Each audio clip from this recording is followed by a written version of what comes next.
변호사님, 그 참기름 중에서 시장에서 만든 참기름이 대기업에서 만든 참기름보다 더 고소하고 맛있다는 소문 있잖아요. 그거 알아요?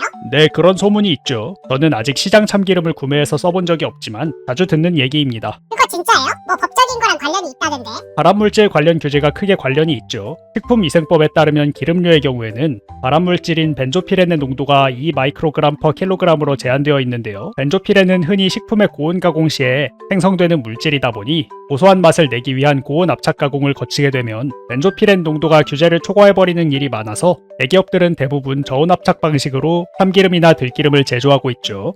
그러면 시장에서 파는 고소한 참기름, 들기름은 발암물질 들어가서 고소한 거예요? 뭐 정확히는 발암물질이 들어가서 그렇다기보다는 발암물질이 더 생성될 위험을 감수하고 맛있는 제조 방식을 택했을 가능성이 있다는 거죠. 또 모두가 규제를 어기고 있는지는 모를 일이니 일률적으로 그렇다고 보기도 힘들겠고요. 이럴 수가. 근데 그럼 발암물질 더 들어간 게 걸리면 어떻게 돼요? 제품 회수, 폐기, 위반 사실 공표, 영업허가 취소, 제조 정지, 그리고 5년 이하 징역 또는 5천만 원 이하 벌금에 처해질 수 있죠. 엄마야, 한 번 걸리면 진짜 큰일 나는구나. 국민 건강과 관련이 깊은 중요한 규제니까요. 뭐 대충대충 처벌하는 규정이었으면 대기업도 그냥 고온 압착으로 맛있는 기름을 만들었겠죠. 하긴 그것도 그래. 아니, 변호사님 좀 들어봐요. 저 어제 기후교통카드를 샀는데 실수로 버스 타고 그냥 교통카드를 찍었어요. 너무 억울해. 저런, 가끔 생활습관 때문에 예전에 하던 행동을 바로 할 때가 있죠. 아니, 진짜 억울한데? 이거 어떻게 환불 못해요, 환불? 혹시 기후교통카드로 한 번 더 결제를 하셨나요? 네, 혹시 몰라서 기후교통카드도 찍었죠. 다행이네요. 이중결제를 하셨다면 민법상 부당이득 반환 청구권을 통해 한쪽은 환불을 요청하실 수 있죠. 실제로 모 교통사 홈페이지에는 사용자의 과실로 인해 이중부과된 요금은 환불이 어렵다고 안내되어 있지만 결제받은 입장에서도 두 번 결제를 받았으면 반대급부로 두 번의 용역을 제공해야만 하는 것이니 환불해주는 것 말고는 뾰족한 수가 없긴 하죠. 홈페이지엔 환불 안 된다고 돼 있다고요? 그렇게 안내는 되어 있지만 실제로는 고객센터에 전화해서 중복 결제를 증명해서 환불을 받았다는 사례도 있는 것 같네요. 역시 정의는 살아있어. 고객 과실로 일어나는 사소한 소액의 이중부과를 일일이 환불하는 데에 인력이 많이 들어갈 수 있으니 그렇게 안내하고 있는 것도 이해 못할 건 아니지만 그래도 공공성 있는 일을 담당하는 기업으로서 이런 식으로 안내를 하는 건 잘못된 것 같아요. 변호사님이 웬일로 이런 비판을? 남의 실수를 기회 삼아서 용역의 제공 없이 대가만 가져가겠다는 건데 공공의 영역에서 공식적으로 당당하게 써놓을 부분은 아니라고 봅니다. 심지어 이러한 공지는 기만적인 방법으로 계약의 해제를 방해하는 행위에 해당해서 시정조치, 임시중지명령, 과태료 부과의 대상이 되는 위법행위에 해당할 수 있죠. 와, 그런 것도 다 법에 걸리는구나. 공정거래위원회가 관할하는 부분이에요. 생각보다 소비자 보호를 위해 국가기관들이 하는 일이 많죠. 그래서 사업을 하다 보면 정말 예상치 못한 부분에서 국가기관에서 서류가 날아오곤 합니다. 어우, 간담이 서늘하겠네. 그 옛날 괴담 중에 치킨집 중에서는 비둘기 잡아다가 튀겨서 파는 집도 있다는 그런 괴담이 있었잖아요. 어렸을 때 그런 소문을 많이 들어봤죠. 지금 와서 생각해보면 말도 안 되는 소리지만 말이죠. 근데 그거 진짜로 잡아서 팔면 무슨 죄예요? 밀렵이에요? 정확히는 야생생물법 위반이죠. 일단 동물 수렵의 경우에는 수렵동물로 지정된 동물만 수렵이 가능한데 집비둘기가 수렵 가능한 동물로 지정이 안 돼 있거든요. 그래서 집비둘기를 수렵하면 2년 이하 징역 또는 2천만 원 이하의 벌금에 처해질 수 있고 또 식품위생법상 야생생물법을 위반해서 포획한 생물을 식품의 제조나 가공에 사용하는 경우에도 영업허가 취소 3년 이하 징역 또는 3천만 원 이하 벌금에 처하도록 규정되어 있어서 식품위생법 위반도 함께 성립할 수 있죠. 뿐만 아니라 남이 불법 수렵한 비둘기를 취득하는 것도 1년 이하 징역 또는 1천만 원 이하의 벌금의 대상이에요. 아니, 사는 것도 처벌해요? 그냥 비둘기 말고 이미 요리된 비둘기 사는 것도요? 네, 그냥 수렵된 비둘기뿐만 아니라 그러한 비둘기를 이용한 음식물을 취득해도 야생생물법 위반이에요. 물론 비둘기란 걸 알면서 취득해야 성립하는 거라 괴담처럼 닭으로 속여서 판 걸 샀으면 범죄는 되지 않겠지만요. 아, 그래도 모르면 처벌받지 않는구나. 뭐 그런 밀렵된 동물을 속아서 산 경우에도 처벌되면 이만저만 억울한 일이 아닐 테니까요. 또 만약 그런 가게를 우연히 발견하셨다면 야생생물법과 식품위생법상 포상금을 받을 수도 있으니 식품의약품안전처나 환경부 또는 지자체에 신고를 해보는 것도 좋겠네요. 변호사님, 요즘 여장남자 스트리머분들이랑 의류를 많이 가지신다면서요? 아니 뭐 의도한 바는 아닌데요. 그런 컨셉의 인터넷 방송인이 그렇게 많을 줄 몰랐습니다. 내가 유부남이 아니었으면 큰 오해를 살 뻔했습니다. 근데 성전환하면 성별 바뀌어서 군대 안 가잖아요. 여장남자들도 군대 안 가요? 보통 여장이 어울리는 분들은 엄청난 저체중이어서 건강상의 이유로 현역 복무는 안 하시는 분들도 계시는데 현역 복무를 무사히 마치시고 예비군 훈련에 참가하는 분들도 가끔 계시더라고요. 우와, 근데 그런 분들은 예비군도 여장하고 여장하고 가요? 예비군 여장하고 가면 복장 규정 안 걸리나? 글쎄요, 화장이나 스타일링도 은근히 시간을 쓰는 일이니 굳이 예비군 갈 때 그러시진 않을 것 같지만 하더라도 복장 규정에 위배되거나 하지는 않을 것 같아요. 예비군 훈련 입소 시 복장은 예비군법으로 위임받은 지침에 의해서 정해져 있는데요. 전투복, 전투화, 베레모 등 군복만 규정돼 있고 화장이나 장발 등을 금지하는 규정은 포함되어 있지 않아서 군복만 제대로 입는다면야 여장을 하고 훈련에 참가해도 법령에 저촉될 가능성은 높지 않죠. 아항! 이제 이 영상을 보고 당당하게 여장 예비군들이 머리를 활보하기 시작하겠네요. 뭐 그런 분들이 얼마나 있겠냐 싶지만요. 변호사님도 여장 남자 스트리머들 만나기 전까진 이렇게 많은 줄 몰랐잖아요. 그렇긴 하죠. 조금 불안해지기 시작했습니다. 변호사는 국회의원이랑 일할 때도 있어요? 드문 일이지만 그런 일에 관여하는 경우도 있죠. 입법 자문 같은 걸 의뢰받아서 입법될 법의 초안 작성에 관여하는 경우도 있고요. 국정감사 등과 관련해서 의원실을 통해 연락이 오는 경우도 있죠. 근데 그러면 정당 같은 데에 가입되어 있으면 다른 정당 소속 의원들을 일 맡기기 꺼려하고 그래요? 저는 따로 어디 당에 가입돼 있는 건 아니라서 그런 경험을 해본 적이 있는 건 아닌데요. 사실 그 사람이 당원으로서 감투 같은 걸 쓰고 있는 게 아니면 당원이라는 사실 자체를 알 방법도 그다지 없고 하니 그다지 큰 문제는 안 되지 않을까요? 근데 그러면 그런 일 많이 하는 회사나 로펌은 특정 당에 들어가는 걸 금지하거나 할 수도 있어요? 일단 근로기준법만으로 보면 그런 취업규칙은 무효긴 하죠. 엥? 그래요? 근로기준법상 취업규칙은 법령을 위반하면 안 되거든요. 정당법에 누구든 정당의 당원이 될 수 있도록 규정하고 있으니 그런 취업규칙이 있다면 정당법에 반해서 무효가 될 가능성이 크죠. 그런 게 정해져 있었구나. 정당 가입은 정치 참여권의 중요한 부분이기도 해서 헌법이 직접 정당법의 입법을 요구하고 있기도 하니까요. 웬만한 이유가 없으면 제한할 수 없도록 되어 있는 거죠. 돈 벌고 싶으면 정치 참여하지 마 라는 게 가능하게 되면 최악의 경우 서민은 정치 참여 못하는 환경이 조성될 수도 있으니까요. 아항, 듣고 보니 그렇네. 그래도 회사가 정치 관련 일 많이 하는 회사면 정치 성향이 다르면 일이 조금 힘들 것 같은데.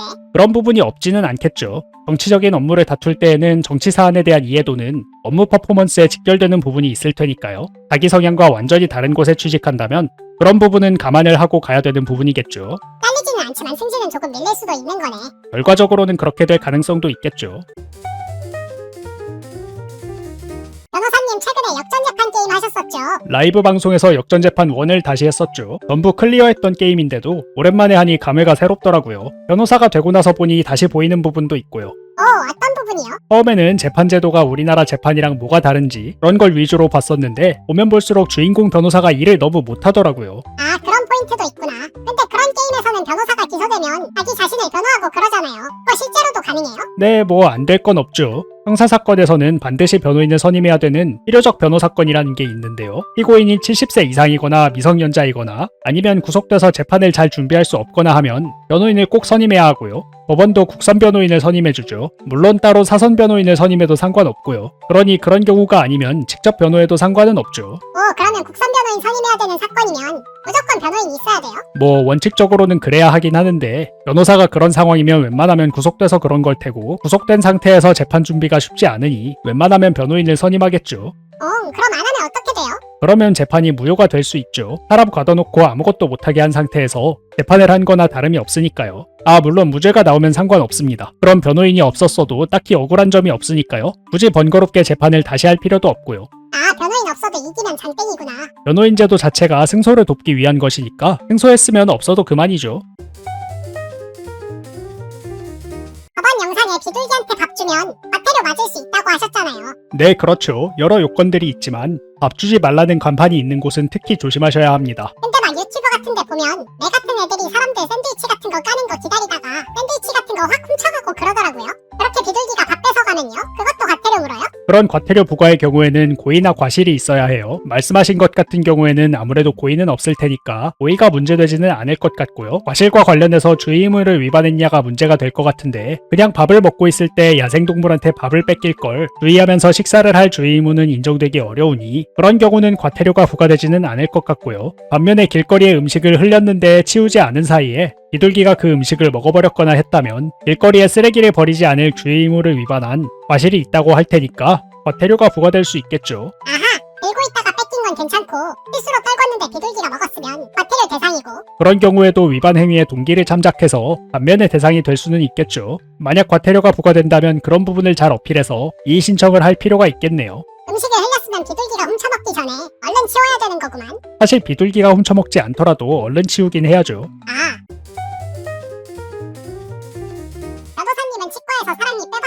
저는 아래턱에 사랑니가 둘 있었는데 둘 다 누워서나 있어서 동네 병원에서 대학병원으로 이송시켜서 뽑았어요. 저런 전생에 지은 죄가 많으셨나 보네. 그러게나 말입니다. 근데 가끔 그렇게 뽑은 사랑니 같은 거 집에 기념으로 가져가는 사람도 있잖아요. 그런 거는 막 가져가도 되는 거예요? 엄밀히는 안 되는 게 맞는데요. 사랑니는 폐기물관리법상 의료 폐기물인데 폐기물은 태반 빼고는 재활용이 금지돼 있거든요.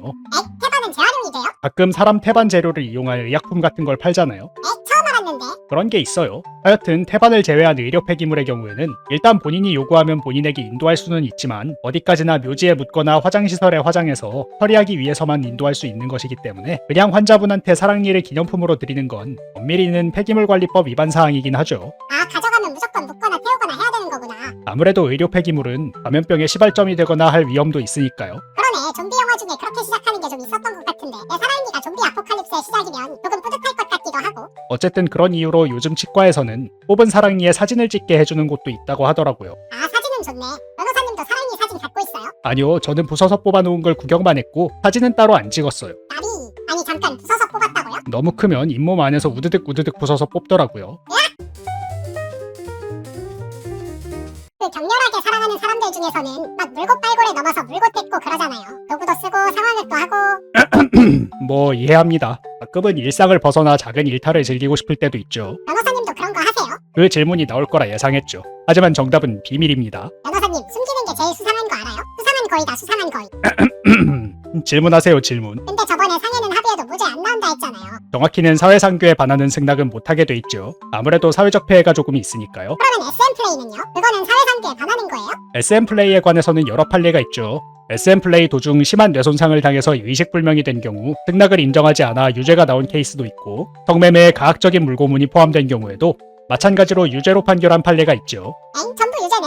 그럼 SM 플레이는 무조건 유죄인 거예요? 아니요, 무조건 그런 건 아니고요. 플레이의 일환으로 4시간 동안 피해자의 발바닥 등을 때리고 무릎과 팔꿈치로 바닥을 기어다니게 해서 팔꿈치와 발바닥 등에 상처를 입은 경우엔 상해의 고의도 인정된다고 보기 어렵고 사회상규에 반하는 행위도 아니라고 본 판례가 있어요. 4시간이나요? 플레이가 엄청 하드했네. 뭐 조금 플레이 내용이 험악하긴 했지만 상해의 정도가 그렇게 크진 않았으니까요. 전체적인 판례의 태도를 보면 플레이를 하기에 앞서서 전체적으로 예상했던 범위를 넘는 상해를 입혔느냐를 중점적으로 보는 것 같아요. 앞서 말한 것처럼 뇌손상으로 의식불명이 된다던가 하는 예상치 못한 심각한 상해가 발생할 정도면 유죄, 플레이의 일환에서 멍이 드는 정도의 가벼운 상해 정도는 무죄로 볼 수 있을 것 같아요. 대충 가벼운 상처 정도 입는 플레이는 합법이라는 거죠? 뭐 결국에 종합해보면 너무 심하게 플레이하지는 말고 놀이의 범위에서 하라는 이야기긴 하죠. 변호사로서는 법적으로 안전한 플레이를 위해서는 상해가 성립하지 않을 정도의 긴박이나 방치 정도로 플레이 내용을 한정하라고 조언드리고 싶네요. 뭐야, 왜 이렇게 잘 알아요? 지식의 저주입니다. 저주 아닌 것 같은데. 어허.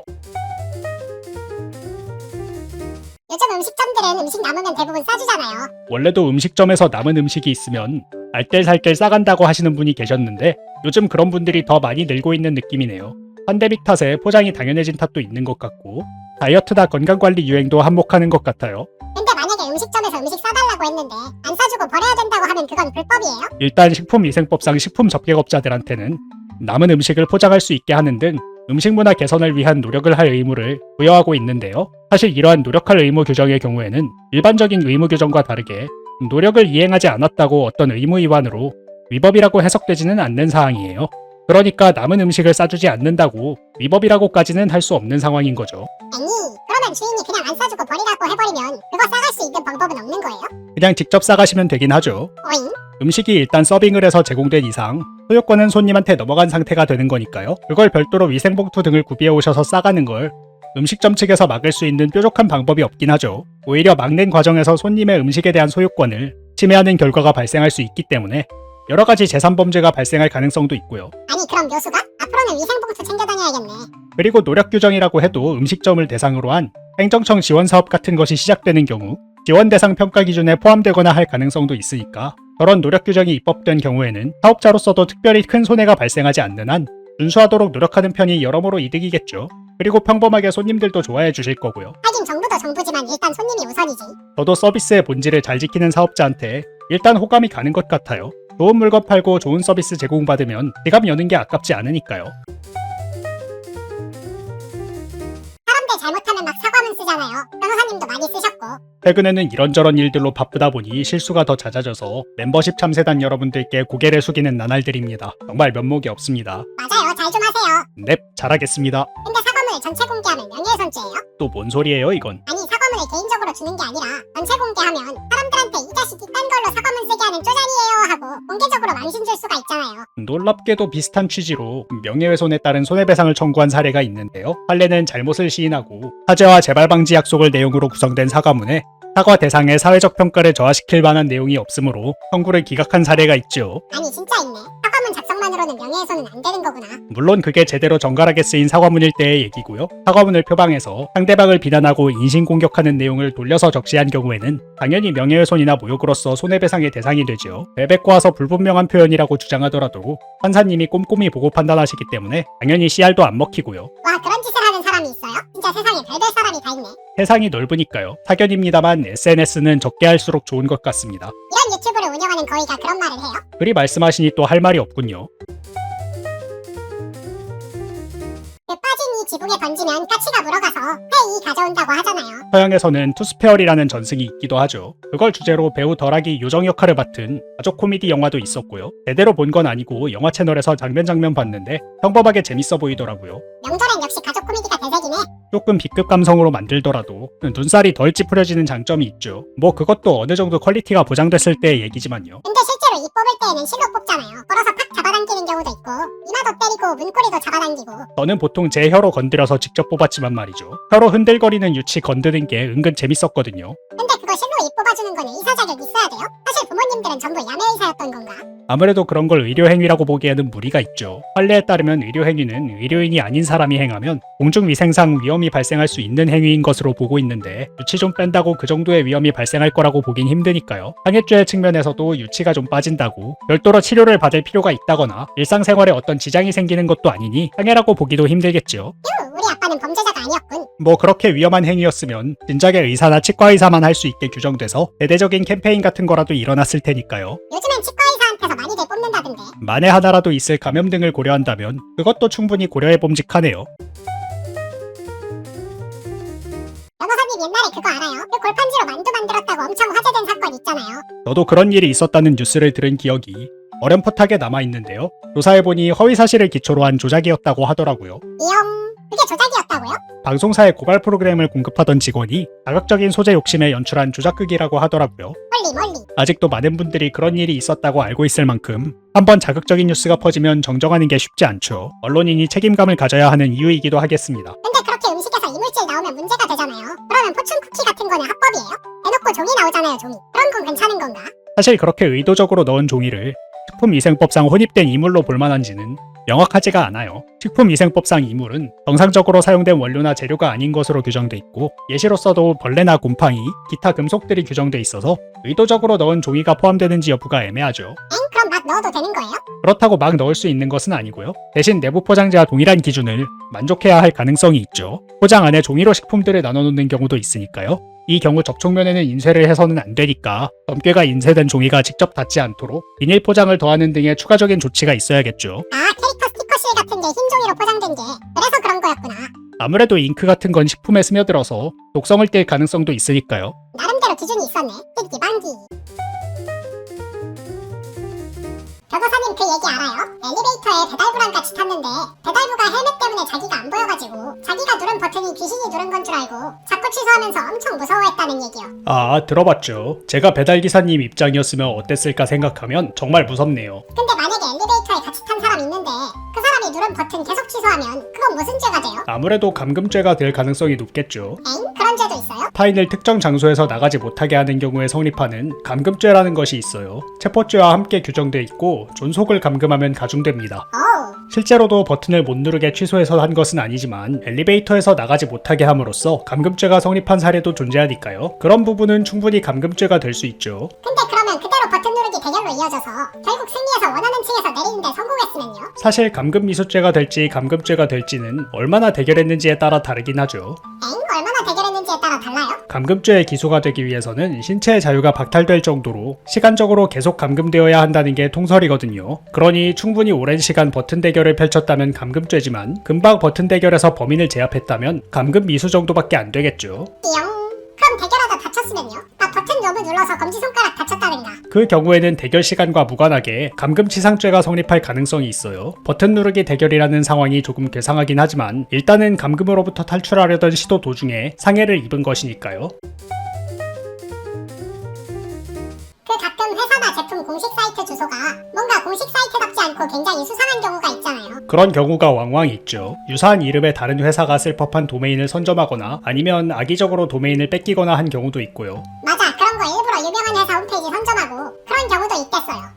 그런 거 선점해서 돈 많이 받고 판다고 그러면 무슨 죄예요? 업무방해죄인가? 일단 기본적으로는 부경법상 부정경쟁 행위가 되죠. 다만 부경법은 부정한 목적을 요건으로 하는 거라서 판매, 대여 혹은 사용방해의 목적이 인정돼야만 해요. 그런 목적이 있는지는 어떻게 알아요? 아니라고 잡았다면 그만인 거 아닌가? 전화로 물어보죠. 엥? 그래서 가끔 어떤 작품의 팬이 팬사이트 개설을 위해서 작품명 도메인을 우연히 선점하게 됐는데 본사를 대리하는 변호사한테 전화가 와서 도메인 파실 의향이 있냐고만 물어보고 전화를 뚝 끊었다는 이야기도 들리곤 하죠. 와, 아무것도 모르는 사람은 눈 뜨고 코 베이는 거구나. 뭐 저로서는 법률 대리인으로서 그다지 바람직한 방법은 아니라고 생각합니다만 사람마다 해결 방법은 다르니까요. 근데 그렇게 전화 뚝 끊기면 이제 무슨 일이 일어나요? 막 FBI가 집에 들이닥쳐서 눈 부수고 테이저건 맞고 기절해가는 와중에 미란다 원칙 듣고 막 그러는 건가? 부경법 위반은 형벌의 대상은 아니기 때문에 공권력이 개입하거나 하진 않고요. 대신 법원으로부터 도메인 사용금지 및 등록 말소 명령, 민사적으로 손해배상과 신용회복 청구 등이 이루어질 수 있죠. 뭐 요약하자면 돈이 좀 깨질 수 있다는 겁니다. 그 외에도 국제인터넷주소관리기구라는 곳에서 도메인 이전 결정이라는 걸 해준다고는 하는데 우리 법원은 국제기구의 그런 권한을 인정해주지는 않아서 그런 결정은 그다지 도움이 안 됩니다. 엥? 그래요? 국제기구인데 그 정도도 못하나? 국제기구가 마음대로 정한 규칙에 따라 우리나라 사람들의 재산권이 좌우되게 할 수는 없으니까요. 그런 게 하고 싶으면 한국 국적을 취득해서 국회에 투표를 하든 국제조약을 맺어서 나라끼리 딜을 하든 해야죠. 아하! 변호사님, 스포츠 선수들이 경기 너무 못하면 팀 프런트에 전화 공세해서 업무 마비시키는 거 알아요? 예, 뭐 그런 분들도 있다고 들었습니다. 그런다고 팀이 더 잘하게 되는가는 좀 의문인데요. 에이, 그런 좋은 의도로 하는 거겠어요? 그냥 화풀이 하는 거지. 저번에도 그렇고 그런 걸 좀 잘 아시나 봐요. 근데 팬들 사이에서 프런트 괴롭히는 법도 막 공유하거든요. 전화는 이제 잘 대처하니까 깜지 팩스 보내는 거나 팩스 중에서도 기계가 잘 고장나게 보내는 법 같은 거 그런 거 공유하던데. 스포츠는 과몰입해서 보는 게 또 맛이라고는 하지만 그렇게까지 하는 게 과연 취미생활로서 효용이 있는지는 조금 의문이긴 하네요. 근데 그렇게 전화 테러 하는 거는 업무방해예요? 그런 얘기가 막 돌던데. 예, 사실이죠. 실제로 업체 직원한테 전화 공세를 퍼부어서 업무방해죄가 인정된 케이스가 있지요. 와우, 이게 되네. 실제로도 유무죄의 경계선에 있는 행위인 것 같아요. 안내드린 판례도 2심까지는 업무방해까지는 아니라고 봐서 무죄가 나왔었는데 대법원에 와서 뒤집힌 거거든요. 또 병원에 동일한 내용의 전화를 반복한 사례 등에서 마찬가지로 업무방해를 인정한 케이스를 찾아볼 수 있죠. 어헝. 근데 팬들끼리 얘기하는 것처럼 깜지 팩스 같은 거 보내가지고 팩스 고장내면 형량 더 세게 받아요? 그런 경우엔 아무래도 업무방해와는 별도로 재물손괴죄가 성립할 여지가 있고 또 업무방해의 수준도 훨씬 커지게 될 테니 형량이 더 늘어날 수도 있겠죠. 아, 그렇겠네. 까비. 아까부터 직접 실행을 계획하고 계신 것 같은데요. 아니 근데 야구 못한 건 무죄라고 하셨는데 팬들이 화내는 건 유죄라는 건 조금 불공평하지 않아요? 화내시는 것까지는 죄가 아닙니다. 업무를 방해하는 게 죄죠. 변호사님, 상습범은 보통 사람보다 더 세게 처벌받아요? 일단 기본적으로 전과가 있는 사람은 그렇지 않은 초범에 비해 양형면에서 불리한 점이 많이 있는데요. 그 외에도 누범이라고 해서 징역을 받고 일정 기간 내에 또 죄를 저지른 사람은 최대 형량이 가중되고요. 일부 범죄의 경우에는 상습 땡땡죄라는 죄를 기본 범죄와 별도로 더 중한 범죄로 규정하고 있죠. 어잉? 상습범이랑 그냥 범이랑 다른 거예요? 나는 똑같은 죄인데 그냥 많이 하는 사람 말하는 줄. 일반적으로 기본 범죄보다 1.5배 가중되게 규정돼 있죠. 물론 전과에 따른 양형상의 불이익이나 누범의 불이익도 그대로 적용되고요. 어우, 근데 그러면 상습범은 몇 번부터 상습범이에요? 두 번부터는 얄짤없이 상습범인가? 사실 조금 구체적인 정황으로 판단되는 개념이라 몇 번 이상부터 일률적으로 상습범이라고 보기 힘든데요. 특정한 범죄를 반복하여 저지르는 습병만 있으면 상습범이라고 보고 있기 때문에 이론상으로는 초범이라도 범죄를 저지르는 습병만 인정되면 상습범이라고 볼 수 있긴 하죠. 엥? 이래도 상습범이라고요? 뭐 하지만 결국 범죄의 습격이라는 게 범죄 전력으로 평가될 수밖에 없는 면이 있으니까요. 실무적으로는 보통 상습범이 인정되려면 단순히 동종 범죄를 여러 번 반복했다는 것으로는 부족하고 주기적으로 계획 범죄를 저질렀다는 등의 사정 정도는 인정이 되어야 상습범으로 처단되는 편이죠. 아, 진짜 직업 직업도둑이라든가 직업도박사라든가 그 정도는 돼야 하는 거구나. 특히나 직업적으로 범죄로 생계를 이어가는 타입은 사회적 폐해도 크고 갱생도 어려운 면이 있으니 어느 정도 중하게 처벌할 필요가 있긴 하죠. 하긴 딴 사람들은 벌 받고 반성하면 되는데 그런 사람들은 이직까지 해야 되는 거네. 말이 좀 이상하긴 하지만 대충 그런 셈이죠. 만화 영화 같은 거 보면 막 어려지는 약 같은 거 있잖아요. 한 알만 먹으면 어린애 되는 거. 저도 하나 있었으면 좋겠네요. 솔직히 인생 100년은 좀 짧은 것 같아요. 한 200년쯤 있었으면 좋겠는데. 옛날에 황제 같은 사람들이 그런 거 많이 하지 않았나? 불사약 탐색 같은 거?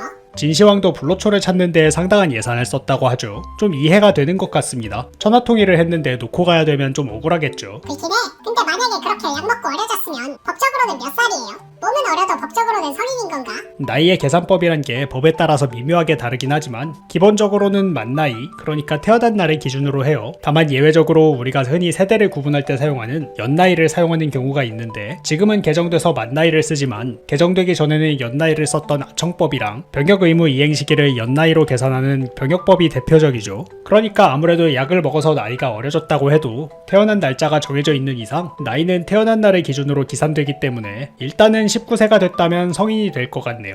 이럴 수가. 그럼 조그만 몸으로 술도 사고 담배도 사고 할 수 있는 건가? 뭐 누구 국회의원이 나서서 법을 바꾸거나 하지 않는다면 그런 결론이 되겠죠. 헐, 코난은 술 담배를 해도 합법이었다니. 아, 코난은 어려지기 전 나이로 계산했을 땐 아직 미성년인 것 같아요. 엥? 아직 작중에서 미란이가 고등학생이라고 하더라고요. 그게 더 충격인데. 왜 요즘 아줌마라는 말에 유독 민감하게 반응하는 사람들이 많아졌잖아요. 그런 사소한 단어 사용이 갈등의 씨앗이 되는 케이스가 많아진 느낌이 들긴 하네요. 아줌마라고 부른 게 상해로 이어진 사건도 있고 반대로 직원을 아줌마라 부르지 말고 매니저라 불러달라고 했다가 화가 난 손님이 부리는 행패에 피해를 당한 경우도 있지요. 세상에 이상한 사람들이 많네. 사람이 여유가 없을 땐 사소한 일도 날카롭게 받아들이기 마련입니다만 조금 마음의 여유가 있었으면 좋겠네요. 근데 그렇게 사람을 아줌마라고 불러서 모욕하면 그런 것도 모욕죄가 성립이 돼요? 일단 들은 사람은 엄청 모욕감을 느끼는 것 같은데. 아무래도 모욕죄가 되기는 힘들어 보이네요. 엥? 그래요? 모욕죄가 기분 나쁜 걸 처벌하는 죄가 아니라요. 상대방의 인격적 가치에 대한 사회적 평가를 저하시킬 만한 표현을 처벌하는 거거든요. 그래서 판례는 다소 무례한 표현이라도 사회적 평가가 저하될 만한 것이 아니라면 모욕죄가 아니라고 봤어요. 더 구체적으로는 단톡방에서 계란 한 판 넘어가고 자영업하시면 아줌마 맞네 라면서 피해자를 조롱한 사례에 대해서 다소 모욕적이긴 하지만 모욕죄가 성립하지는 않는다고 봤죠. 어우, 쟤는 안 된다지만 좀 나빴다. 사실 나이가 있는 여성을 아줌마라고 부른다고 사회적 평판까지 떨어진다고 보기는 좀 힘드니까요. 반대로 누나라고 부르면 사회적 평판이 좀 높아지나? 그건 또 모를 일이지만 이왕 말할 거면 상대방 기분 좋을 말을 써서 나쁠 건 없지요. 왜 혹시 지나가는 사람 때렸는데 우연히 그 사람이 강도면요? 그건 착한 일이니까 무죄예요?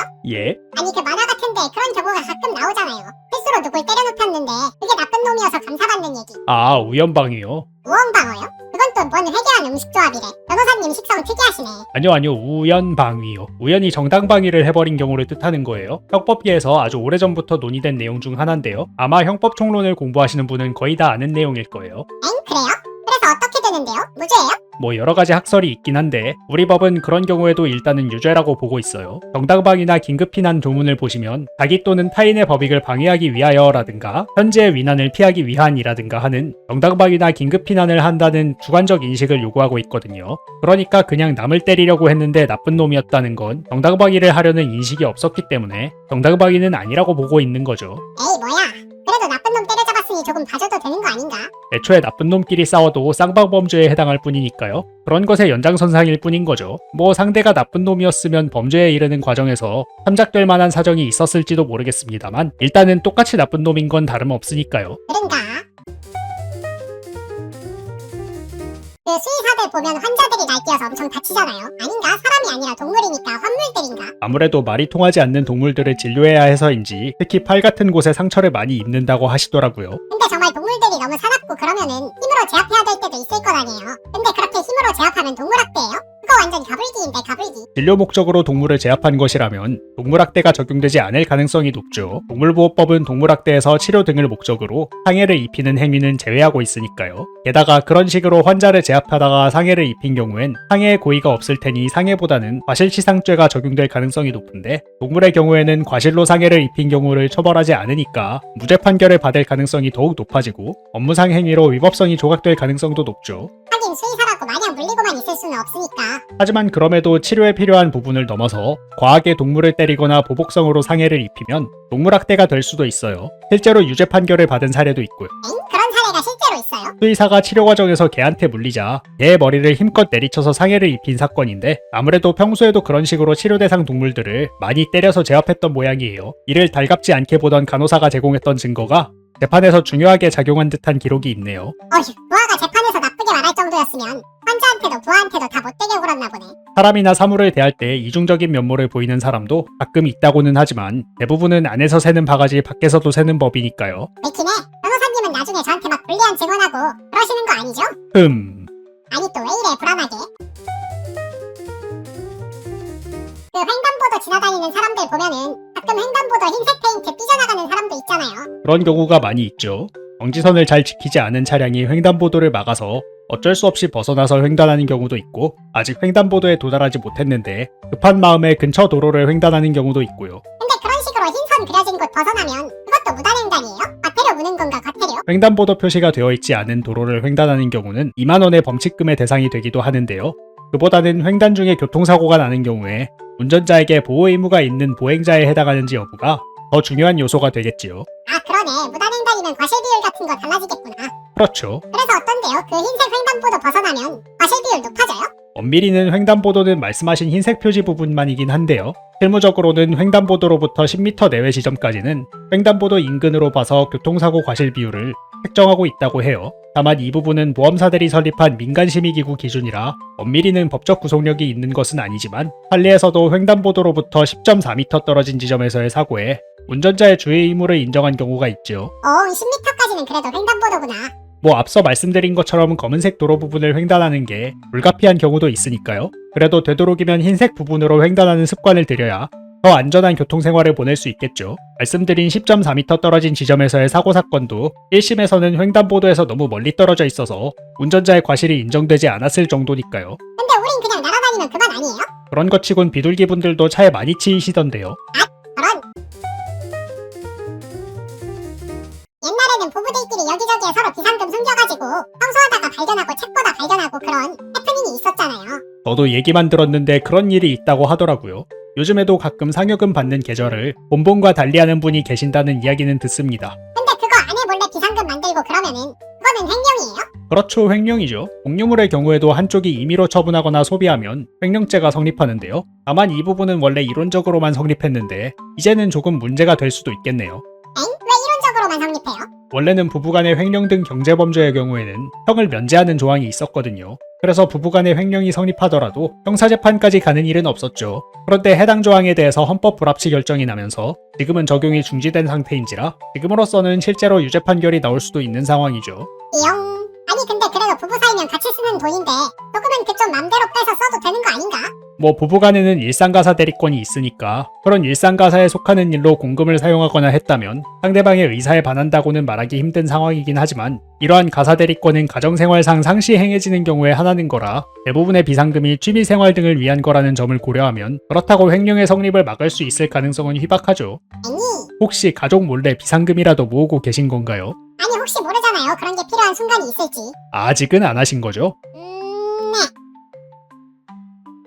흠... 아니 안 했다니까요. 그 책상 어질러 놓고 쓰는 사람들 중에서는 가끔 남들이 책상 치우면 오히려 성내는 사람도 있잖아요. 나름대로 법칙을 가지고 어질러 놓는 타입의 사람들이 있더라고요. 저도 엔지니어 하던 시절엔 정리를 대충 하는 타입이었는데 법 공부를 하고 나니 정리하는 타입의 사람으로 바뀌었습니다. 직업이 그거랑 관련이 있어요? 저는 나름대로 법 공부 시작하고 규칙성을 좋아하게 된 면이 있어서 영향이 없지는 않을까 싶네요. 근데 그렇게 남의 물건 함부로 정리하면 그것도 무슨 죄예요? 소유권 침해인 건가? 재물 손괴가 될 여지가 없는 건 아닌데요. 타인의 재물의 효용을 일시적으로 해한 경우에도 재물 손괴가 되는데 형법은 그 방법으로 은닉도 규정하고 있거든요. 물건의 소재를 불분명하게 해서 발견을 곤란 또는 불가능하게 한 경우에는 재물 손괴에 해당하는 것으로 보고 있으니까 남의 물건을 멋대로 정리해서 찾기 힘들게 만든 경우에는 재물 손괴가 될 수 있죠. 오 역시 내 방 함부로 정리한 우리 엄마는 범죄자였어. 하지만 무조건 범죄가 성립한다고 보기는 힘든데요. 왜요? 은닉의 고의가 인정되지 않을 가능성이 높으니까요. 어디까지나 잘 정리되라는 좋은 뜻에서 정리한 거잖아요. 그렇다면 과실에 의해 은닉의 결과를 발생시킨 건데 과실 재물손괴죄는 없으니까요. 재물손괴로 처벌하기엔 다소 무리가 있겠네요. 왜 아니? 정의가 패배하다니? 사실 어질러진 자식의 방을 치우려던 어머니의 마음이야말로 진정한 정의가 아닐까요? 야, 불의 자식 양심 공격 멈춰!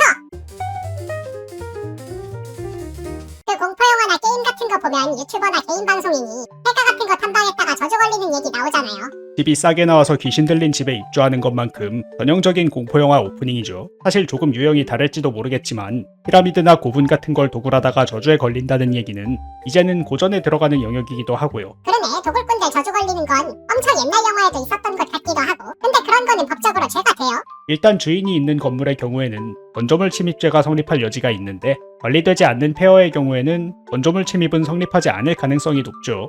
그래요? 건조물 침입죄는 사람이 주거 또는 관리하는 건조물에 침입한 경우에 성립하는 것이거든요. 일단 관리가 되지 않는 폐허의 경우에는 사람이 주거 또는 관리한다고 보기 어렵고, 만약 관리가 된다고 해도 벽, 기둥, 지붕이 없어서 건조물로 인정되는 수준이 안 된다면 건조물이 아니니 건조물 침입도 성립하지 않을 가능성이 있죠. 와우, 그러면 주인 없이 방치된 폐허나 지붕이나 벽 같은 게 날아간 곳은 맘대로 들어가도 범죄는 아닌 거네요. 노아스, 오늘부터 참새의 폐가 탐방 유튜브 채널 1일차다. 아, 물론 그렇다고 막 들어가도 되는 건 아니에요. 아니 또 왜요? 출입금지 구역에 무단 출입하게 되면 경범죄 처벌법 위반에 해당하거든요. 그러니 토지 소유자 등이 펜스 같은 걸 쳐놓고 출입금지 표시를 해놨다면 아무리 폐허라 해도 들어가면 경범죄에 해당할 여지가 있죠. 그러면 주인 없는 곳은 괜찮은 거예요? 사실 이론적으로는 부동산에 주인이 없으면 국유가 되니까요. 주인 없는 부동산이란 건 있을 수 없긴 하죠. 오히려 그렇게 주인이 없어서 국유가 된 폐허를 맘대로 탐험하고 촬영에 사용하거나 했다면 국유재산의 무단 사용 수익에 해당해서 형사처벌 대상이 될 수도 있겠네요. 헐, 주인 없는 폐허도 안 된다니. 웬만하면 그런 콘텐츠를 촬영하시는 경우에는 관계자들의 동의를 얻어 합법적으로 진행하도록 하세요. 그 영화 같은데 보면 개도단 같은 사람들 중에는 무조건 자물쇠 따기 전문가가 있잖아요. 막 청진기 들고 다니고 손끝이랑 귀랑 엄청 예민해서 어떤 자물쇠든 귀신같이 딴다고 하는 사람들이요.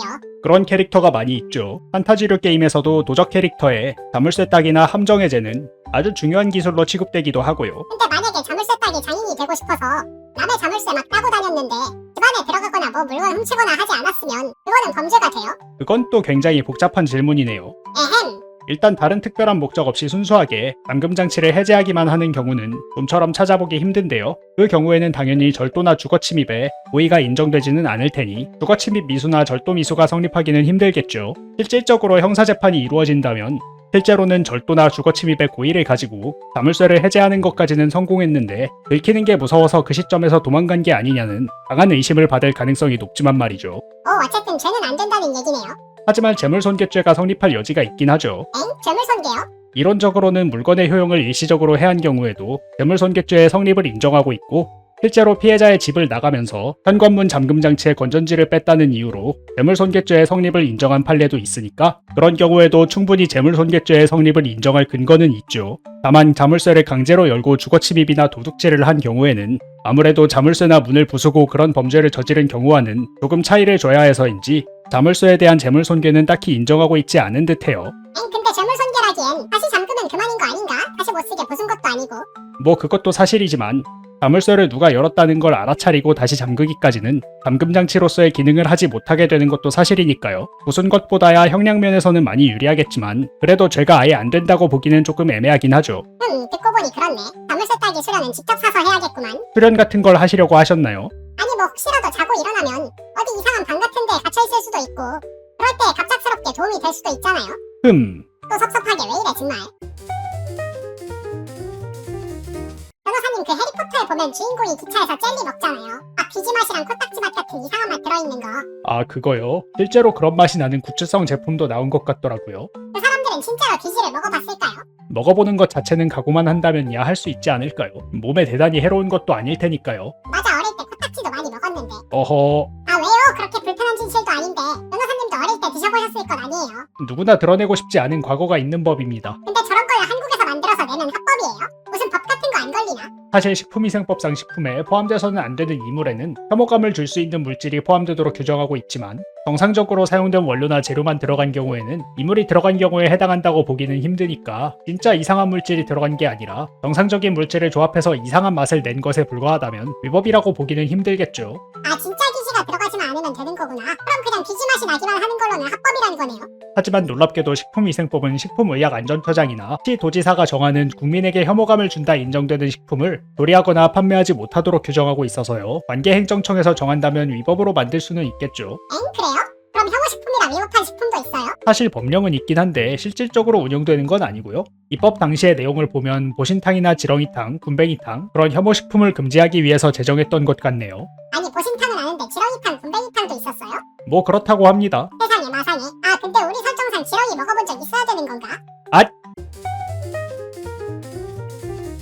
변호사님 아기는 어떻게 생기는지 알아요? 알죠. 황새가 물어다 주잖아요. 오 아시네. 당연히 알죠. 아기 코끼리 덤보에도 나오는 유구한 전통이잖아요. 근데 거기 보면 황새 배달원이 덤보 배달하다가 구름에 방치해서 실수로 떨어뜨릴 뻔하잖아요. 아 그런 내용이 있죠. 영화 덤보는 1941년작으로 저작재산권이 소멸했으니 궁금하신 분은 유튜브를 통해 시청해보세요. 추천합니다. 근데 만약 황새가 진짜로 아기를 실수로 떨어뜨려서 애가 죽었으면 그거는 살인이에요, 낙태예요? 그 부분은 배달 시점에 임산부가 어떤 상태였냐에 따라 조금 다르겠네요. 엥? 임산부 상태에 따라 다르다고요? 형법적으로는 아직 태어나지 않은 태아를 살해하면 낙태, 태어나서 사람이 된 아기를 살해하면 살인이 되는데요. 판례는 규칙적인 진동을 동반하며 분만이 개시된 때부터 태아가 사람이 된다고 보고 있어요. 이 사건에서 검사는 아이가 분만 예정일을 2주 정도 넘겨서 대왕절개 수술이 필요한 시기가 됐으니까 입원한 시점부터는 분만이 개시돼서 태아도 사람이 됐다며 과실치사로 기소를 했지만 법원이 받아들이지 않았죠. 아하, 그러면 진통 시작되고 떨어뜨렸으면 과실치사고 진통 전에 떨어뜨렸으면요? 무슨 죄지?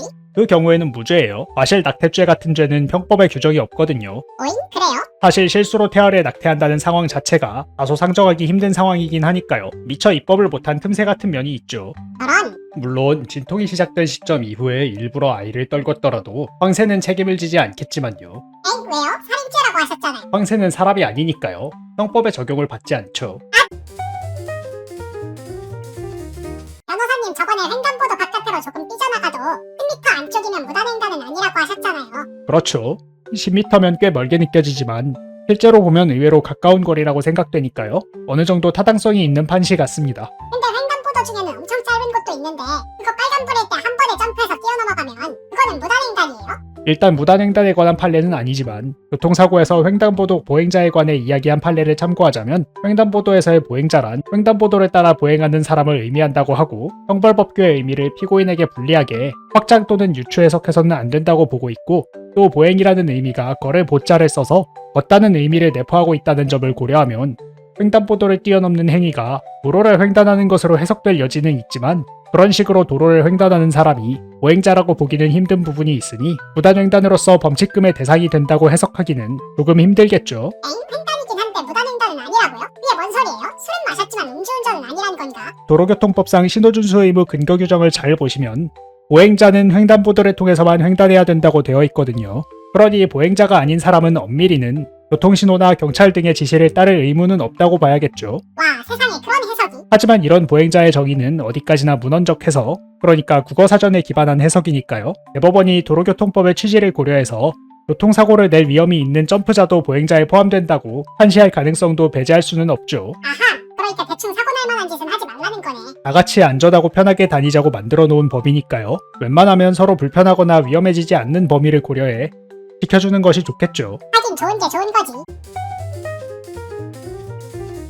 변호사님 그거 먹어봤어요? 마법학교 콜라보 도너츠. 아니요, 구경은 했는데 먹어보진 않았습니다. 요즘 바쁘다 보니 살이 찌고 있거든요. 달고 칼로리가 높은 음식은 조금 자제하고 있습니다. 변호사님 살은 바쁜 게 아니라 많이 먹어서 찌는 거예요.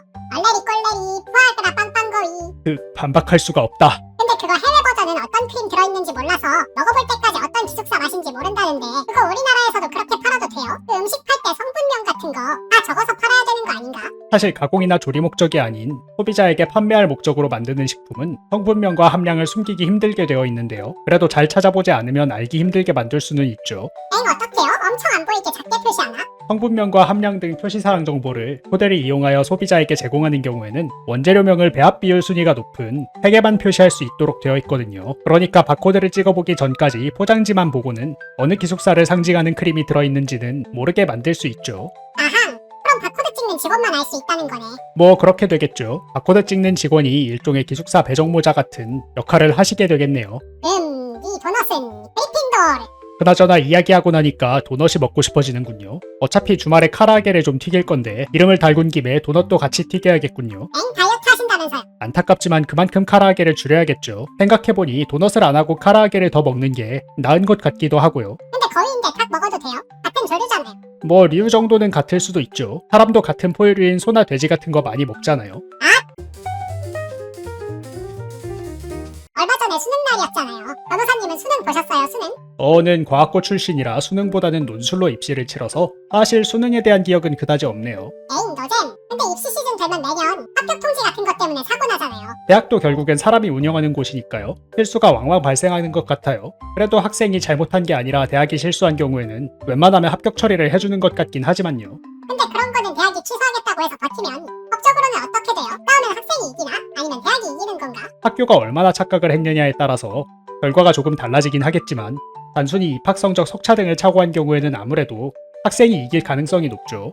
판례는 공립대는 물론이고 사립대의 경우에도 대학의 자율성이 응시자의 교육을 받을 권리를 침해하지 않는 범위 내에서 존중되어야 한다고 보고, 합격이나 입학 취소의 경우에도 대량권을 일탈 또는 남용한 경우에는 위법하다고 보고 있거든요. 이 경우에 입학 허가 취소의 정당성은 대학의 과실 정도나 원고에 대한 비난 가능성 등을 고려하고 있으니까 아무래도 학생에게 잘못이 없고, 대학의 실수로 인해 입학 허가가 됐으면 입학 허가 취소의 정당성이 인정되지 않아서 학생이 승소할 가능성이 높죠. 반면에 생활기록부를 위조했다던가 하는 명백하게 학생에 대한 비난의 여지가 있는 경우에는 입학 취소가 돼도 할 말이 없는 거고요. 아하, 결국에는 누가 잘못했는지가 중요한 거구나. 그렇죠. 실제로도 학교에서 그런 실수가 일어나게 되면 아무래도 학교가 잘못한 건지 학생이 잘못한 건지를 따져서 처리 방침을 정할 가능성이 높겠죠. 그럼 결국 학생들은 나쁜 짓 안 하고 공부만 열심히 하면 되는 거겠네요. 뭐 그래도 사람이 실수해서 조금 피곤한 일이 생기는 건 어쩔 수 없지만 결과적으로 나쁜 짓 안 했으면 좋게 해결될 가능성이 높죠. 휴, 역시 정의는 살아있어. 수험생 여러분들이 고생하신 만큼 좋은 결과를 안고 가셨으면 좋겠네요.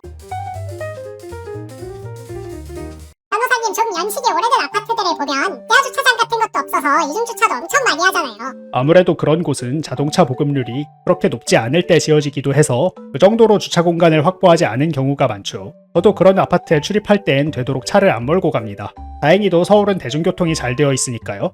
솔직히 차가 없어도 크게 불편하지 않다 싶기도 해요. 맞아, 차 막힐 땐 지하철이 최고야. 오히려 저도 차를 잘 안 타다 보니 가끔 배터리가 방전되지 않을까 걱정될 때도 있습니다.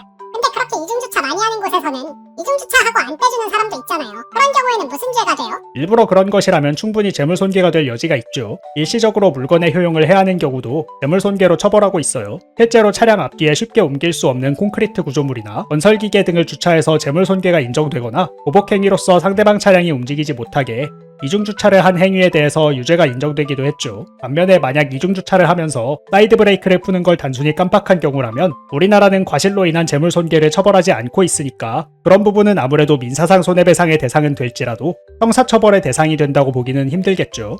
역시 정의는 살아있어. 근데 만약에 상대방이 그렇게 차 막으려고 일부러 이중주차했는데 귀신 같은 운전 솜씨로 쏙 빠져나가서 나갔으면 그런 경우에도 재물손괴예요?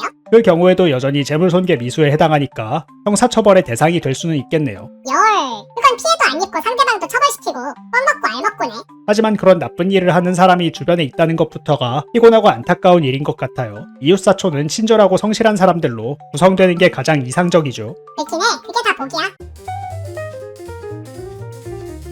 드라마에서 보면 막 출생에 비밀이 있어서 알고 보니 주인공이 재벌 2세거나 왕손이거나 하잖아요. 는 개인적으로 그런 요소를 별로 안 좋아합니다. 엥? 왜요? 멜로드라마 등에서야 드라마틱한 갈등 요소지만 소년 만화 등에서는 주인공의 이유 없는 강력함을 뒷받침하는 너무 간편한 요소가 돼버리니까요. 특히 주인공과의 경쟁에서 밀려나는 노력하는 조연이 있는 경우에는 좀 안타까운 것 같아요. 하지만 현실에서도 타고난 게 크게 작용하잖아. 그걸 부정할 수야 없지만 그다지 제 취향은 아닙니다. 만화에서는 노력하는 사람이 좀 이겨도 되잖아요.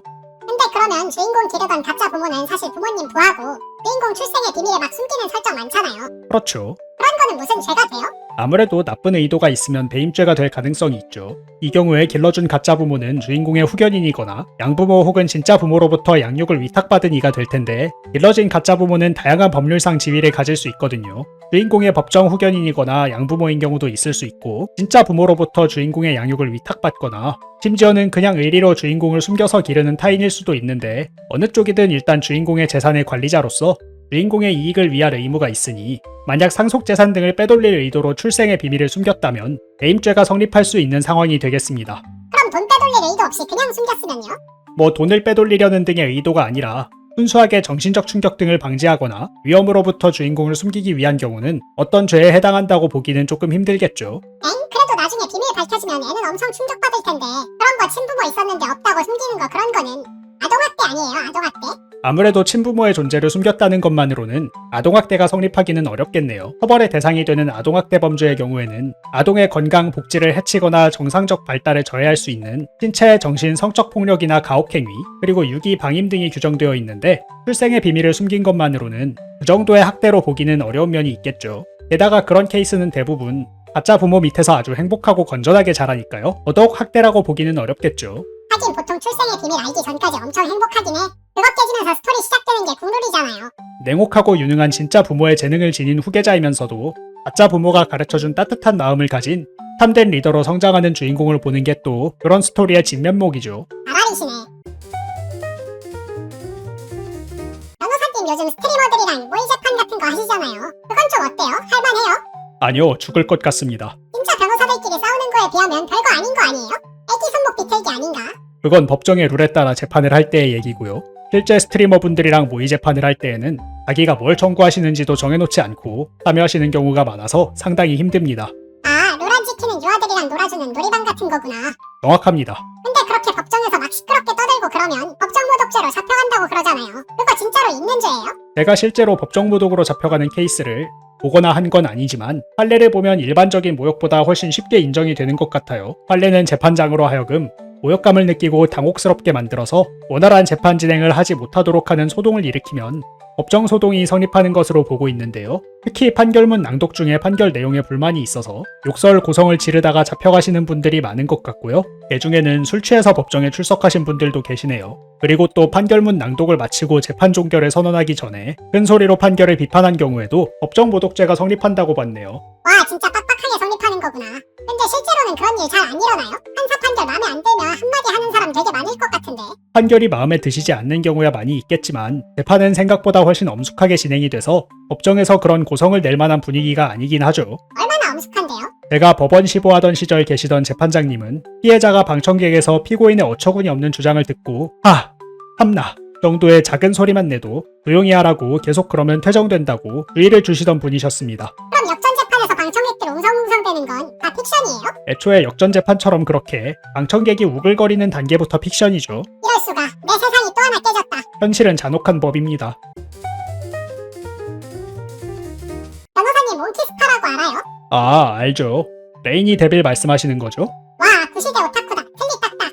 어허, 그리고 모노가타리 시리즈는 아직 현역입니다. 근데 몽키스파한테 소원 빌면 실제로 소원은 들어주는데 부작용이 엄청 심해서 안 들어준 것만 못하게 되잖아요. 그렇죠. 유사한 내용의 민담들에서는 희극적인 결말로 마무리되는 경우도 있지만 가장 유명한 것은 1902년작 공포소설이죠. 근데 그러면 싫어하는 친구한테 몽키스파를 일부러 줘서 그 친구가 죽거나 다치거나 하면 그거는 상해죄나 살인죄예요? 일단 상해는 반드시 폭행 등 유형력 행사를 동반하여야 하는 것은 아니고 실제 범죄 사실의 발생 가능성이 조금 불확실하더라도 이를 인식하고 용인할 내심의 의사가 있다면 미필적 고의도 인정되니까 상해의 고의는 인정될 가능성이 있죠. 그러면 상해죄 되는 건가? 사실 몽키스파로 인해서 상해를 입었다는 사실에 관해서는 어느 정도 오컬트적인 요소들이 개입하기 때문에 실무적으로 봤을 때는 몽키스파의 선물과 상해의 결과 사이에 상당히 인과관계가 부정되어서 무죄가 나올 가능성이 아주 높지만 만약 어떻게든 인과관계를 증명하는 데에 성공했다면 충분히 상해죄가 성립할 가능성이 있죠. 엥? 진짜요? 실제로 물건을 증여한 사례에 대해 물건의 부작용에 대해 제대로 설명하지 않은 경우에 그로 인한 과실치상죄를 인정한 사례가 있거든요. 이 경우에 상해의 고의는 인정되지 않아서 과실치상죄에 그쳤지만 만약 물건을 건네줄 때에 그런 상해를 일으킬 의도가 명백했다고 한다면 충분히 과실치상을 넘어 상해죄나 살인죄도 인정할 만하겠죠. 가장 유사하게 비유하자면 독사과를 선물한 것이랑 유사한 상황이 되겠네요. 그렇게 들으니까 죄가 되는 게 맞는 것 같기도 하고. 어디까지나 몽키스파의 저주의 효력을 증명할 수 있다는 전제하에 검토된 얘기니까요. 현실적으로는 범죄의 증명이 없다는 이유로 무죄가 나올 가능성이 높겠지만 말이죠. 변호사님 그 디즈니 신데렐라에 보면 그 마녀인지 요정인지 멋있갱이가 비비디 바비디 부 하면 막 호박도 마차로 변하고 지도 말로 변하고 막 그러잖아요. 옛날부터 동물이 사람으로 변해서 착한 사람한테 도움을 주는 얘기가 흔하게 있었죠. 요즘에는 그런 수준을 넘어서 사람으로 변하는 동물이 주인공인 작품들도 등장하는 모양이더라고요. 근데 만약에 그렇게 반려동물들 되면 그거는 동물학대죄예요.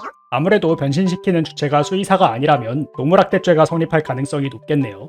수의사 자격을 가지고 있어야 한다고요? 요정 대모가요? 동물보호법상 동물학대 금지 규정을 살펴보면 동물을 상해하거나 살해하는 경우에는 동물학대가 성립하니 아무래도 변신행위가 상해인지 여부가 문제가 되겠는데요. 현재 사람의 상해와 동물의 상해를 구분짓는 판례는 딱히 발견되지 않는 상황이니 사람의 상해를 기준으로 보면 실질적으로 생활기능에 장애가 생길 여지가 있다면, 그러니까 예를 들면 손 대신 발굽이 생긴다든지 아니면 발톱이 사라진다든지 하는 결과가 발생한다면 상해에 해당하여 동물학대에 해당할 가능성이 있죠.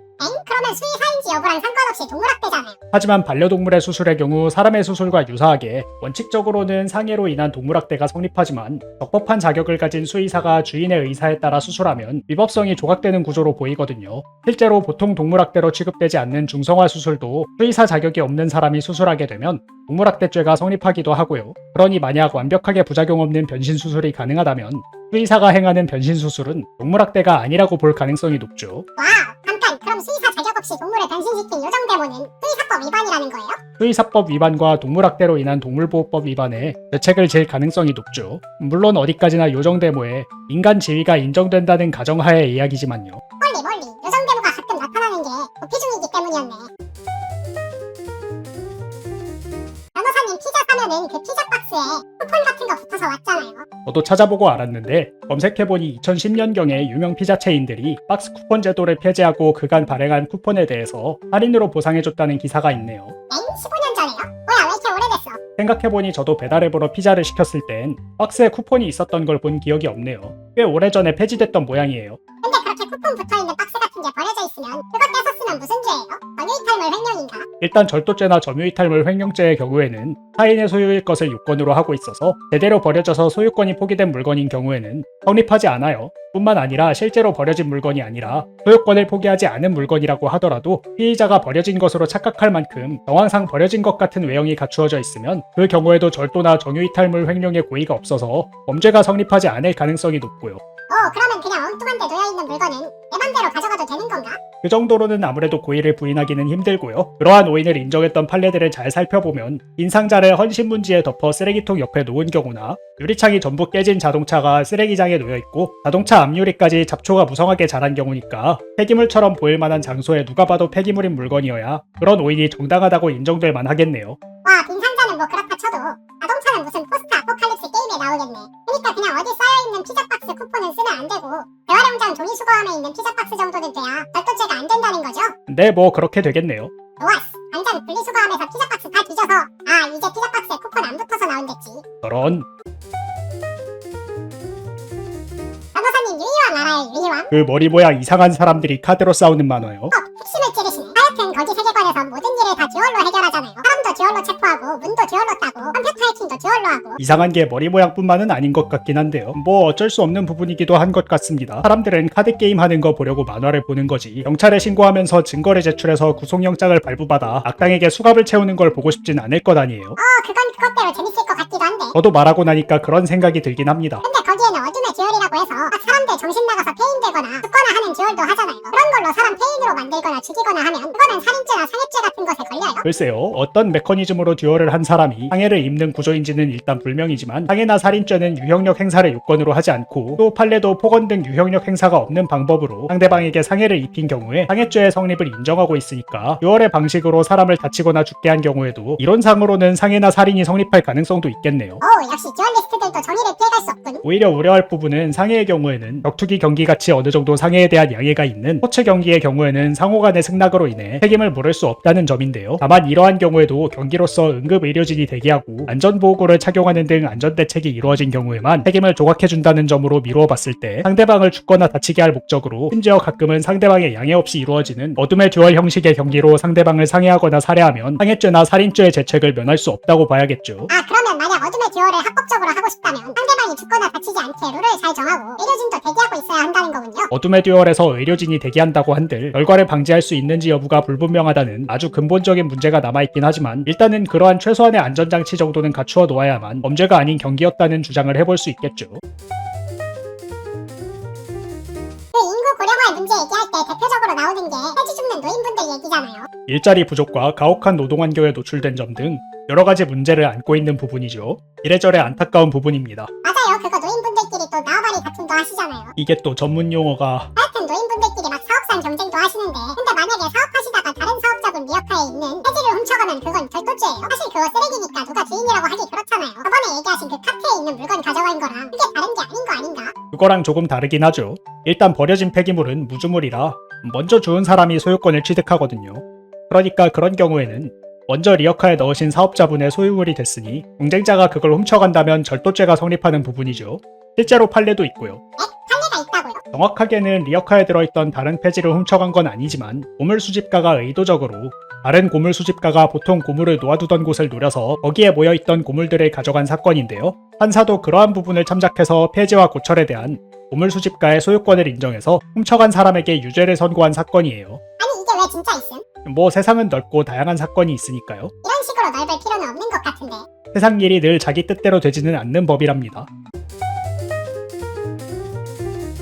변호사님 그거 알아요? 다음 달에 변호사 시험 본대요. 제가 시험 본 게 엊그제 같은데 벌써 시간이 그렇게 됐군요. 진짜 세월이 화살이잖아. 근데 변호사님은 변호사 시험 준비할 때 힘들었어요? 막 죽을 것 같이 해야지 붙는 시험이라던데. 솔직히 힘들었냐고 물으시면 그냥 기계처럼 아침에 일어나서 책 펴고 저녁에 책 닫고 잤는지라 체력적이나 정신적으로 그렇게 크게 압박을 느끼진 않았어요. 또 하라고 하면 할 수는 있을 것 같은데 또 하고 싶지는 않은 느낌이네요. 군 생활처럼 다시는 하기 싫다는 느낌은 아닌 것 같아요. 어헝. 근데 그거 하면 구체적으로 어느 정도 공부를 해요? 막 맨날 밤새고 그래야 되나?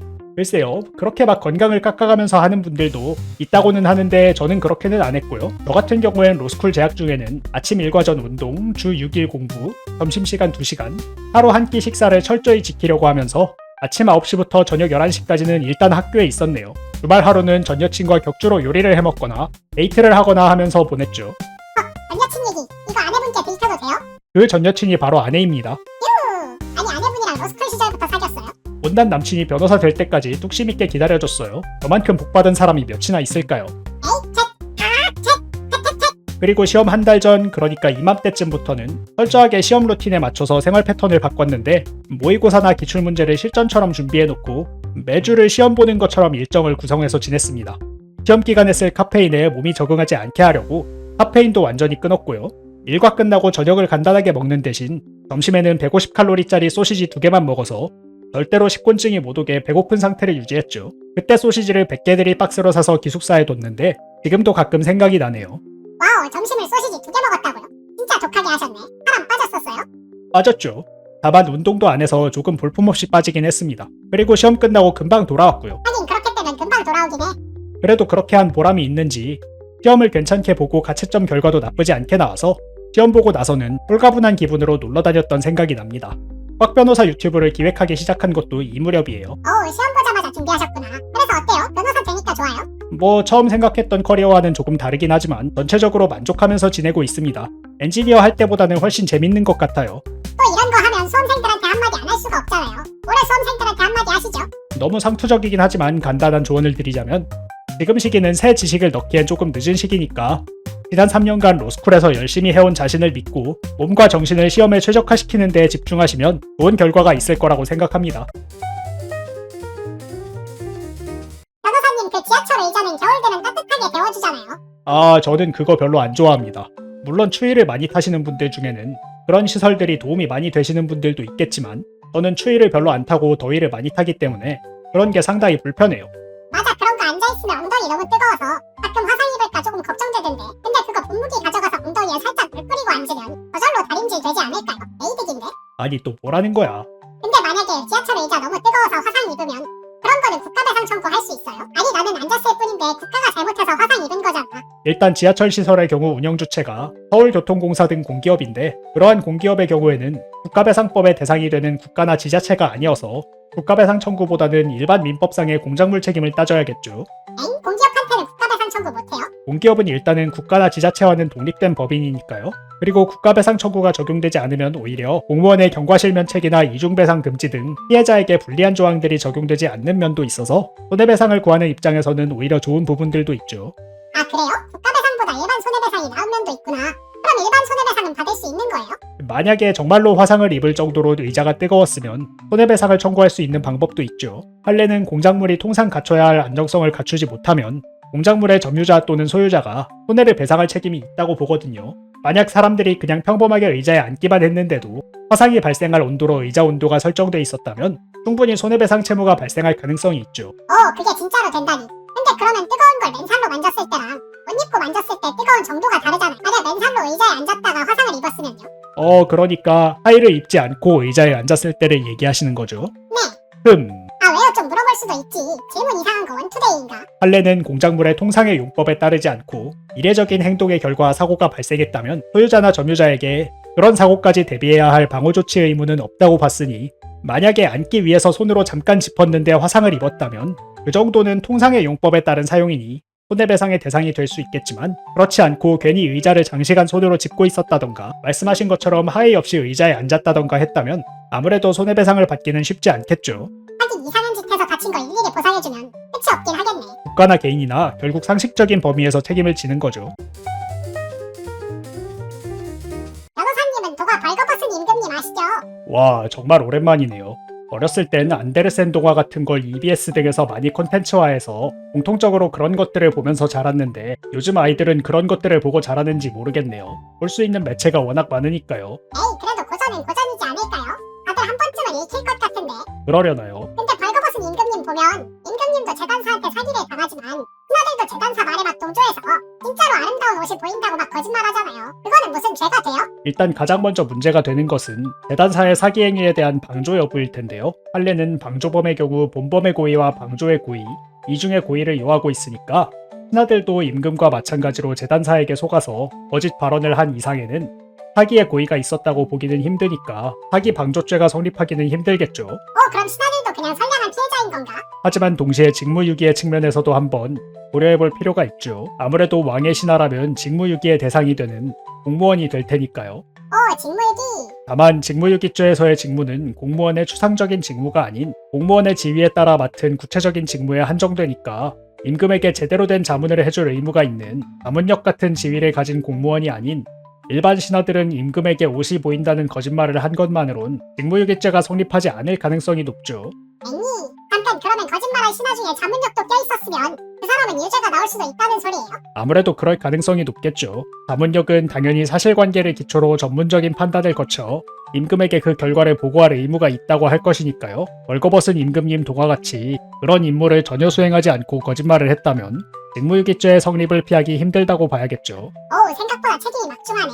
아무래도 높은 자리는 그만큼 많은 부분에 영향을 미치고 직무상 의무의 범위도 넓으니까요. 자칫 잘못해서 배임이나 직무유기가 성립하지 않도록 한층 더 성실하게 직무에 임할 필요가 있겠죠. 역시 큰 힘에는 큰 책임이 따른다는 것인가?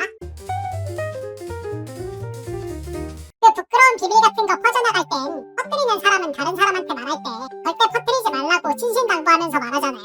말 없는 말이 천리 간다고. 사실 그런 거 새어나가면 퍼져나가는 건 금방이죠. 근데 그렇게 말하면서 비밀 말하고 다니면 그런 거는 명예훼손 성립해요? 사실 그런 말을 했음에도 퍼져나가는 것이 클리셰긴 하지만 그럼에도 한 사람에게만 혼자만 알고 있으라고 신신당부하며 이야기를 한 경우에는 명예훼손의 고의가 인정되지 않은 판례가 있죠. 진짜요? 그럼 앞으로 무슨 말 하면서 너만 알고 있으라고 절대 퍼뜨리지 말라고만 하면 명예훼손 아니게 되는 건가? 판례의 사실관계를 더 구체적으로 살펴보면 마트 주인인 피고인이 자기 부하 직원이 뒷돈을 받고 있다는 소문을 확인하기 위해 납품업체 직원에게 이에 관해 아는 바가 있냐고 묻고 다른 곳에 발설하지 말라고 당부를 했던 사안인데요. 판례는 그런 소문을 확인하기 위한 질문에 명예훼손의 고의가 있다고 보기도 힘들고 또 납품업체 직원 한 명에게만 질문했고 발설하지 말라고 당부까지 한 것을 보면 그러한 내용을 공연히 퍼뜨리려던 의도도 없고 명예훼손의 고의가 없어 무죄라고 판단한 사안이에요. 그러니 단순히 대화 상대에게 신신당부했다는 사정만으론 무조건 무죄가 된다고 볼 수는 없지만 어느 정도 더 이상 퍼지지 않을 것이라고 예상되는 수준에서 관리가 됐다는 정황이 있어야 명예훼손이 되지 않는다고 볼 수 있겠죠. 생각보다 복잡하네. 소문이라는 것이 퍼지기 시작하면 걷잡을 수 없는 것이니까요. 말도 불씨처럼 번지지 않도록 조심조심 다뤄야겠죠. 물론 남의 명예를 훼손할 만한 말을 처음부터 꺼내지 않는 것이 가장 좋고요. 그게 쟤는 이런 걸 왜 고민해요? 발언 전에 명예훼손이 될지 잘 판단해서 발언하는 것에 비하면 남에 대한 나쁜 말인지를 한번 고민해본 다음 말하는 게 훨씬 쉽지 않아요. 그렇게 듣고 보니 또 그렇네. 변호사님 천재예요? 그냥 변호사입니다. 변호사님은 영화 인셉션 보셨어요? 인셉션? 인셉션 좋죠. 정말 좋아하는 영화 중에 하나입니다. 흔히들 인생 영화를 꼽으라고 할 때 인셉션을 많이들 꼽으시는 편인데 저는 의식적으로 인셉션은 조금 배제하는 편입니다. 엥? 왜요? 인셉션 명작인데. 워낙 호불호가 없어서 그다지 적절한 답은 아닌 것 같아서요. 인생 영화를 물어본다면 영화 취향을 가늠하는 척도로 삼으려고 물어보는 걸 텐데 그런 호불호 없는 걸 꼽아서는 답이 안 되잖아요. 인생 만화를 고르라는데 강철의 연금술사가 나오는 것과 유사한 상황이죠. 아, 그렇긴 하네. 쓸데없는 정보긴 해. 근데 인셉션 보면 막 꿈속에 들어가가지고 사람들 무의식을 조작해서 자기 마음대로 다른 사람을 주무르는 내용이잖아요. 재밌는 설정이죠. 유사한 설정의 작품들도 있었던 것 같지만 공통적으로 재밌었던 것 같아요. 만약 그거 실제로도 되면 무슨 죄예요? 아무 죄도 안 되나? 법망의 틈새 노리기 가능? 뭐 일단은 사람을 납치해서 강제로 재운다는 점에서 항해, 약취유인, 감금 등 다양한 죄책이 성립하겠지만요. 아, 물론 그런 게 아니라 단순히 무의식에 접근해서 이런저런 일을 시키게 된다면 어떤 내용을 불어넣었는지에 따라 다른 죄가 성립할 수 있는데요. 꿈속에서 상대방에게 불어넣은 것이 거짓 사실이고 이를 통해 유도한 행동도 경제적 이익으로 이어진다면 사기죄가 성립할 수 있겠죠. 오, 사기죄가 될 수 있구나. 근데 그러면 거짓말이 아니라 사실을 불어넣어서 성격 같은 걸 바꾸거나 한다면 범죄가 안 성립해요? 그 경우에도 어떤 일에 따른 위험성을 부각시켜서 그 위험을 회피하려는 방향으로 행동을 유도하게 된다면 협박이나 강요, 공갈 등이 성립할 여지가 있지요. 우리 판례는 협박이나 강요에서의 해악의 고지에 대해 논하면서 무의식을 통한 해악의 고지도 어느 정도는 상정하고 있거든요. 그러니 무의식 속에서 어떠한 위험에 대한 암시를 주고 이를 통해 의무 없는 일을 시켰다면 강요죄, 또 금전적 이익을 얻었다면 공갈죄가 성립할 수 있죠. 와, 이런 것도 다 범죄가 되는구나. 띵기방기. 뭐 어디까지나 그러한 인과관계와 범죄 행위들을 증명할 수 있다는 가정하에 성립하는 것들이지만 의외로 범죄로 포섭하는 것은 그렇게 어렵진 않은 것 같아요. 그러니 만약 인셉션이나 마음의 궤도단으로 활동하려면 위협이나 거짓 정보보다는 따뜻한 추억 같은 걸 심어서 행동을 유도하면 범죄가 되는 것을 피할 수 있겠죠. 웬일로 변호사님이 범죄 컨설팅을? 법령을 지키는 범위에서 사업 방향성을 제시하는 것도 변호사의 역할이니까요. 오, 완전 악덕 변호사 같아. 후후후. 변호사님 혹시 주차금지 딱지 떼어보셨어요? 아니요, 저는 차를 장만한 지 얼마 되지도 않았고 그마저도 차를 그다지 자주 몰고 다니지 않기 때문에 도로에서 주정차할 일 자체가 많지 않아서 아직 범칙금 같은 걸 부과받은 적은 없네요. 그래도 법 잘 지키고 다니면 딱지 안 떼이는 건 아닌가? 뭐 그렇게 얘기하시면 할 말은 없지만 도로교통법이 워낙 규정이 많고 복잡한 데다 고의가 아닌 과실로 규정을 어기는 경우도 왕왕 있으니 위법행위가 있었다고 무작정 비난할 수는 없지 싶습니다. 하긴 헷갈리긴 해. 근데 도로변에 있는 가게 같은 경우에는 가게 주변에 조그만 땅 같은 거 있어가지고 그런 데다 차 세우고 일 볼 수 있게 해둔 것도 있잖아요. 그런데 차 세우는 거는 합법이에요? 거긴 도로가 아니고 사유지니까 괜찮은 건가? 그런 곳 중에 콘크리트로 메꿔진 맨땅 같은 곳은 주정차가 가능한 사유지이긴 하죠. 주정차 금지 구역은 엄밀히는 무조건 도로여야 하는 것도 아니고 사유지라고 해서 또 무조건 도로가 아니라고 볼 수도 없어서 사유지라도 주정차가 가능한 곳인지 엄밀히 따지지 않으면 위법이 되는 경우도 있어요. 그러니 사유지라고 해도 보도블럭이 깔려 있다던가 사람이나 차들이 지나다니는 공간에 해당하는 경우에는 주정차가 금지될 가능성도 있으니 조심하는 게 좋겠죠. 그래요? 사유지라도 딱지 떼일 수도 있는 거구나. 근데 만약에 그렇게 주정차 가능한 지역이랑 주정차 금지인 곳이랑 반반 걸치게 차를 댔으면 그거는 불법 주차예요? 네, 즉답이시네. 실제 판례에서 그런 식으로 사유지에 주차를 했으니 주정차 금지 위반이 아닌데도 억울하게 범칙금이 부과됐다고 다툰 사례가 있었는데요. 판례는 실제 차를 댄 곳이 사유지도 아닐 뿐더러 만약 사유지라고 하더라도 주정차가 금지된 도로에 걸쳤으니 주정차 금지 위반으로 범칙금 대상이라고 판단했죠. 아니 그런 판례가 있었다니. 그거 범칙금은 얼마였는데요? 5만 원이요. 와, 5만 원으로 재판을 걸어요? 진짜 억울했나 보네. 뭐 주장 사실을 들어보면 억울할 만도 하더라고요. 주차해도 된다는 카페 주인 말을 듣고 카페 앞에 주차를 했는데 거기서 범칙금을 통고받은 사례거든요. 어우, 배신감 장난 아니겠는데. 저도 그 판례를 보고 주차 장소를 조심해서 골라야겠다 싶더라고요. 소액이라도 딱지 끊으면 속상하잖아요. 하긴 5만 원이면 밥이 몇 끼인데. 변호사님, 변호사는 배지 있잖아요, 배지. 네, 여기 달려있는 게 변호사 배지죠. 엥? 변호사 배지는 이렇게 생긴 거 아니에요? 완전 다르게 생겼는데? 해상도 탓입니다. 근데 변호사들 드라마나 그런 거에 나오는 거 보면 배지 꼬박꼬박 달고 다니고 그러는데 실제로도 변호사 배지 다 달고 다니고 그래요? 웬만하면 잘 안 달고 다니긴 하죠. 엥? 왜요? 글쎄요, 사실 이유는 딱히 모르겠는데 그냥 귀찮아서가 아닐까 싶네요. 딱히 불특정 다수에게 배지 같은 것으로 신분을 증명할 필요가 없기도 하고요. 그렇긴 해. 지하철 옆자리에 변호사 변호사가 앉아있어도 노관심일 듯 사건 얘기하면 귀 쫑긋이겠지만 법원 중에는 변호사 배지를 달고 가면 소지품 검사 같은 절차를 생략해주는 곳도 있어서 재판에 출석하실 때에는 배지를 차고 가시는 분들도 있는데요. 요즘에는 그냥 양복에 넥타이 정도만 준비해서 가곤 하네요. 사무실에서 업무하면서 배지를 달고 일하시는 분은 한 분밖에 못 봤던 것 같아요. 그래도 있긴 있네요. 그런 분들은 왜 배지하고 이래요? 사실 조금 안타까운 일이기도 한데요. 상담 업무를 전담하는 변호사분이셨는데 일부 로펌이나 사무실에서는 법률 상담 업무를 변호사가 아닌 일반 사무원에게 맡기는 경우가 종종 있어서 고객분들이 진짜 변호사냐고 물어보시는 경우가 많이 있었다고 해요. 저런, 근데 상담을 변호사 아닌 사람이 하는 그건 불법이에요? 딱 성형외과 이런 데를 의사랑 상담하기 전에 코디네이터 이런 분들이랑 상담하고 그러잖아요. 주변에 변호사가 아닌데 상담 업무 하시는 분들이 없어서 정확히 어떤 범위까지 업무를 진행하시는지는 모르겠지만 만약 법률적 판단이 들어가는 업무를 진행하시는 거라면 변호사법 위반으로 7년 이하 징역 또는 5천만 원 이하의 벌금에 처해질 수 있는 범죄 행위죠. 그런 게 진짜로 있구나. 어느 분야에서든 불법적인 일을 하는 분들이 일정 비율 이상은 있는 것 같아요.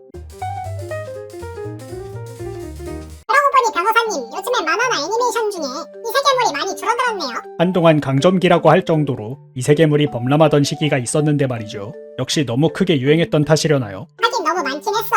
변호사님은 많이 보셨어요? 저는 책벌레의 하극상이라는 작품을 정말 재밌게 봤어요. 이세계물로 분류해도 되는 작품인지는 잘 모르겠지만요. 어허, 근데 반대로 이 세계에서 현대로 오는 작품도 많잖아요.